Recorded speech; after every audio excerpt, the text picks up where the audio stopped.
Assalamualaikum Bu Indah, bagaimana kabarnya hari ini? Waalaikumsalam, Bu Pur. Alhamdulillah hari ini saya baik. Bu Pur bagaimana kabarnya? Alhamdulillah baik. Nah Bu Indah, untuk hari ini Bu Indah akan melakukan coaching ya. Bagaimana, sudah siap Ibu? Insya Allah siap, Bu. Jadi hari ini saya akan melaksanakan coaching dengan Ibu Ria. Oke. Berhubung tugas saya sebagai observer, ada beberapa pertanyaan yang akan saya tujukan kepada Bu Indah. Iya, Bu. Nah, dalam proses coaching kan ada 3 kompetensi nih yang harus dilakukan. Presence atau kehadiran penuh, kemudian mendengarkan dengan aktif, dan mengajukan pertanyaan berbobot. Nah, kira-kira Bu Indah apa yang masih perlu ditingkatkan oleh Bu Indah? Baik, kalau saya secara pribadi, saya lebih merasa kurang di bagian presence ya, Bu. Karena kita kan harus hadir secara penuh gitu ya, harus fokus dengan apa yang kita sampaikan oleh coaching gitu. Kalau kita kurang fokus, otomatis kita menjadi kurang aktif dalam menanggapi coaching dan tentunya sulit juga dalam mengajukan pertanyaan-pertanyaan. Baik, jadi Ibu masih merasa di bagian presence harus ditingkatkan dan dikembangkan lagi ya Bu ya? Iya betul, Bu. Nah, terakhir ini Bu, apa yang Ibu inginkan dari coaching kali ini? Yang pasti saya berharap akan ada solusi terbaik dari permasalahan saya yang dihadapi juga oleh coaching seperti itu.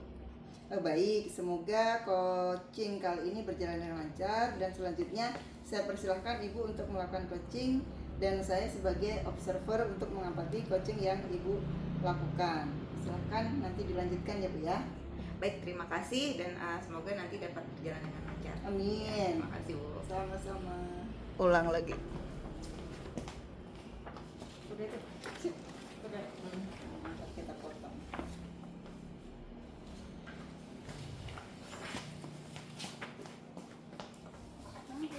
Bunda dulu kan Bunda sapa aku. Ini dulu. Oh iya ya. Iya. Selamat pagi Bu Ria, apa kabarnya hari ini? Selamat pagi Bu Indah. Alhamdulillah hari ini baik, sehat. Alhamdulillah. Iya, Bu Indah juga sehat ya. Sehat Ibu, alhamdulillah. Sebelumnya saya ucapkan terima kasih kepada Bu Ria yang telah bersedia untuk meluangkan waktunya melakukan coaching pada kesempatan kali ini. Jadi apabila ini kebalik, aku coachnya ya? Iya. Bener apa sih? Emang iya? Iya. Tinggal Oh, iya. ngikutin ini aja. Oh ya udah ulang. Masih dimatiin apa Nggak dipotong? apa-apa, Nanti kan ngikutin. Oh ya udah. Alhamdulillah. Sebelumnya saya ucapkan terima kasih kepada Bu Ria yang telah bersedia meluangkan waktu untuk melakukan coaching pada kesempatan kali ini. Jadi apa yang ingin Ibu sampaikan dalam obrolan kita kali ini? Apa keresahan-keresahan yang Ibu rasakan saat ini? Iya, Bu Indah baik. Saya juga berterima kasih sebelumnya pada Bu Indah yang sudah bersedia untuk mendengarkan permasalahan saya yang sedang digalaukan ya Bu ya. Begini Bu, saya itu ada sedikit permasalahan dalam pembelajaran. Saya agak khawatir dengan kondisi kelas 12/4 yang saya ajar.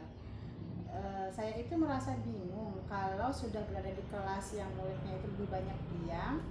Jadi tidak seperti kelas yang lain yang biasa memberikan respon saat saya menyampaikan materi.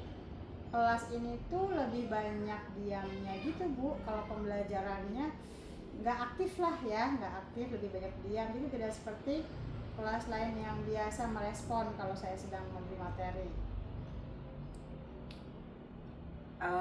Baik, jadi lebih kepada proses pembelajarannya ya Bu ya, yang ternyata tidak sesuai atau tidak seperti di kelas lain gitu ya, kurang responsif, kurang kondusif dan ramai gitu ya, sibuk sendiri pada saat proses pembelajaran Iya, gitu betul. ya. Baik, sebelum kita melanjutkan obrolan kita, Bu Ria, saya mau tanya, kira-kira apa yang Bu Ria inginkan dari obrolan kita kali ini? Saya ingin tuh ada solusi sih Bu ya sebenarnya dari permasalahan yang saya hadapi ini, karena terkadang saya bingung harus ngapain ini di kelas gitu ya. Karena kondisinya kok berbeda dengan kelas-kelas lain yang saya ajar gitu Bu. Memang sangat berbeda jauh ya Bu. Kalau boleh saya tahu, kira-kira situasi apa yang sedang Ibu hadapi saat ini, atau mungkin Ibu bisa menjelaskan bagaimana perasaan Bu Ria waktu mengajar di kelas tersebut? Jujur kalau mau masuk di kelas ini saya pasti bingung nanti mau ngapain, terus mau kasih model pembelajaran yang seperti apa. Terus juga karena mereka itu lebih suka mencatat daripada kalau diskusi kelompok supaya aktif. Memang sempat saya tanyakan di awal pembelajaran. Jadi awal semester itu saya sampaikan kepada murid bahwasanya kita belajar bersama. Jadi saya tanya ke murid-murid lebih menyukai model pembelajaran yang seperti apa dalam proses pembelajaran. Nah, di saat kelas lain itu lebih suka dengan diskusi, kelas ini tuh lebih berbeda sendiri gitu Bu. Mereka cenderung lebih suka mencatat dan pendapat satu kelas tuh mayoritas sama gitu, tidak terlalu senang dengan proses diskusi. Sebenarnya tidak jadi masalah sih Bu kalau pembelajaran tiap kelas itu berbeda. Kita tidak dapat memaksa maunya anak belajar sama dengan kelas lain ya. Tapi dengan diam itu kita kan jadi bingung memahami anak ini sudah paham atau belum dengan materi yang kita sampaikan begitu Bu. Jadi ada rasa kebingungan dari Ibu Ria mengenai model pembelajaran seperti itu ya, bagaimana cara untuk atau agar anak ini di kelas ini lebih aktif seperti itu ya. Baik, lalu apa Ibu sudah pernah bertanya kepada siswa tentang kemauan mereka nih dalam atau saat proses pembelajaran? Sudah Bu, saya beberapa hari kemarin itu saya sempat tanyakan ke mereka, ke anak-anak. Saya juga meminta mereka untuk menilai menilai proses pembelajaran yang telah saya lakukan gitu kan. Karena saya berpikir juga jangan-jangan ini kesalahan saya juga sehingga membuat mereka tuh tidak aktif, lebih cenderung diam gitu ya. Ketika ada evaluasi itu saya terima dan saya berusaha memperbaiki dengan menambah literasi dan juga menambah detail dari pembelajaran itu melalui bentuk PPT. Terus saya juga mencatat apa-apa saja yang harus lebih dikembangkan lagi agar selama proses pembelajaran mereka lebih responsif terhadap proses pembelajaran ini. Langkah yang dilakukan Bu Ria sudah bagus ya. Jadi dengan melakukan literasi dan dalam proses pembelajarannya juga menggunakan PPT seperti itu ya Bu ya. Baik. Tadi Ibu menyampaikan bahwa Ibu sudah berusaha nih menambah model belajar, tapi masih kurangnya respon dari siswa seperti itu ya Bu ya. Lalu kalau boleh saya tahu, kira-kira dalam pembelajaran Ibu menginginkan murid-murid itu yang seperti apa Bu? Sama seperti kelas-kelas sebelumnya, saya tuh lebih suka anak-anak tuh aktif dalam pembelajaran, aktif dalam berdiskusi gitu ya. Terus komunikasi juga dua arah. Jadi murid itu nggak cuma jadi objek saya ceramah gitu loh, saya ceramah atau memberi materi anak hanya diam. Saya tidak mau yang seperti itu. Jadi maunya sih mereka lebih aktif dalam berdiskusi dan mengemukakan pendapat mereka seperti itu. Jadi sebetulnya dari Bu Ria sendiri lebih suka jika ada komunikasi dua arah gitu ya, komunikasi yang aktif seperti itu ya. Lalu apa yang mungkin dibutuhkan untuk mencapai hal tersebut yang mungkin bisa Ibu lakukan dalam waktu dekat? Menurut saya yang mungkin bisa saya lakukan adalah sedikit merubah cara pembelajaran atau model pembelajaran ya Bu ya. Mungkin saya akan meminta kepada murid-murid untuk membuat pertanyaan secara pribadi, bisa saling bertukar untuk menjawab. Jadi mereka bisa lebih aktif dalam pembelajaran dan juga tetap bisa mencatat pertanyaan dan jawaban dari temannya itu.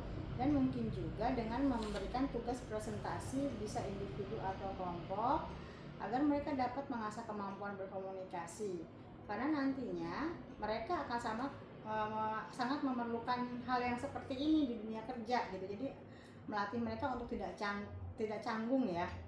Karena kalau kegiatan semacam diskusi seperti ini hanya beberapa anak saja Bu biasanya yang berpartisipasi dan banyak yang tidak aktif.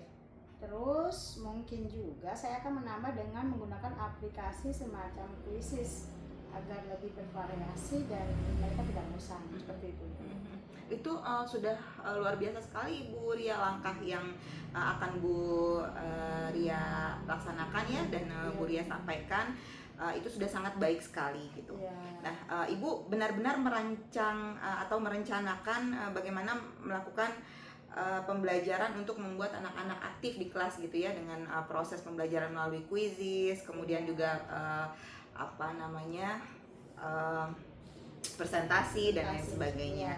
Kira-kira hal tersebut, dari hal tersebut kapan Ibu akan melakukan yang Ibu Melakukan rencana. ya nanti kat ya. Kira-kira dari hal yang Ibu sampaikan, kapan kira-kira Ibu dapat melaksanakan?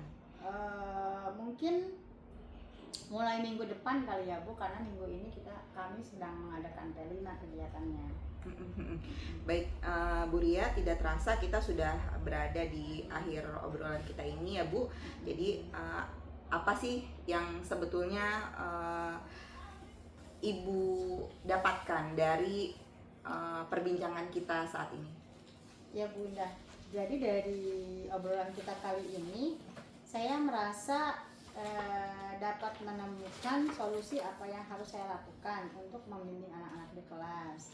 Saya juga memiliki keberanian untuk mencoba hal-hal baru bersama murid di kelas agar pembelajaran menjadi lebih menyenangkan. Baik, semoga apa yang kita bicarakan ini tadi juga menumbuhkan motivasi belajar untuk Ibu ya, dan saya tunggu juga cerita Ibu selanjutnya. Bagaimana hasilnya setelah Ibu menerapkan rencana-rencana pembelajaran yang tadi sudah Ibu susun, sudah sangat baik gitu ya. Terima kasih atas waktunya Ibu Ria. Terima kasih juga Bu Indah sudah mau meluangkan waktunya untuk mendengarkan keluh kesah saya. Ya, terima kasih. Selamat sore Bu Ria. Sore Bu Indah. Di stop dulu. Iya, terus baru jadi bikin 3 itu. Dah. Alhamdulillah Bu Ria dan Bu Indah sudah melakukan praktik coaching yang baik. Terlihat alur tirta, tadi ada percakapan tujuan, ada identifikasi, ada rencana aksi sudah terlihat, dan tanggung jawab juga sudah ada. Nah, kemudian ada yang ingin saya tanyakan dari praktik coaching tadi yang sudah Ibu lakukan, khususnya kepada Ibu Indah selaku coach. Nah, menurut Ibu apa indikator keberhasilan dari diskusi tadi? Baik, yang saya rasakan ya Bu, indikator keberhasilan dari diskusi ini yaitu bagaimana Koci dapat menemukan rencana atau solusi untuk mengatasi permasalahan yang dihadapi, dan dapat melakukan rencana aksi yang sudah dibuatnya. Baik, jadi untuk rencana aksi dan solusi dari Bu Ria sudah dilakukan oleh Bu Ria sendiri ya? Iya, betul. Pada pembelajaran selanjutnya. Nah, kemudian tadi Bu Indah menyampaikan bahwa ingin mengembangkan pada kompetensi presence atau kehadiran penuh. Di sini tadi saya sudah mengamati bahwa Ibu sudah melakukannya dengan baik, karena dengan hadir secara penuh menjadi pendengar yang setia pada praktik coaching ini dapat memberikan pertanyaan-pertanyaan yang berbobot, akan membuat coach menjadi lebih terbuka dan merasa nyaman dalam menggali solusi dan permasalahan yang dihadapi, dan juga dapat memotivasi coach dalam melakukan rencana aksi yang telah disusun dengan lebih maksimal. Iya, betul Bu Pur. Nah, terima kasih ke Bu Indah selaku coach dan Bu Ria selaku coach atas praktik coaching pada hari ini, dan memberikan pembelajaran pada kita semua bahwa menjadi coach memang harus memperhatikan kompetensi-kompetensi sehingga tercipta solusi dari permasalahan yang dihadapi oleh coach. Iya. Oke, akhir kata, Assalamualaikum warahmatullahi wabarakatuh. Waalaikumsalam warahmatullahi wabarakatuh. Nah, di terakhir